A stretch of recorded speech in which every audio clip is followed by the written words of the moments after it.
Hi guys! So, share ko lang sa inyo kung ano yung pinuntahan namin for the food tasting before kami kasal nung husband ko. So, this is Felicidad Mansion. So, makikita nyo na yun yung facility niya. Marami tong parking actually hanggang dun sa likod. So, another thing is, mapuno talaga siya. So, maganda siya sa mga scenic na photos nyo, no? For weddings. And, ayun yung setup nila for the food tasting. Ako, vinideo ko yung ceiling kasi gusto kong makita na maliwanag yung mga photos kasi for the wedding. So, ayan. Meron sila yung crystal chairs, yung tawag nila dyan.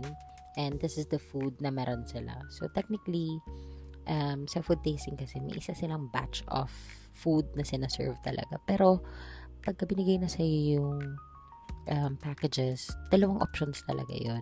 Pero isa lang yung sinaserve kasi nila. So, I highly suggest go to the other food tasting. I mean, you're not really like taking advantage of them. Pero kasi syempre, you're gonna pay for it and it should be enjoyed by your family din. So, ayan.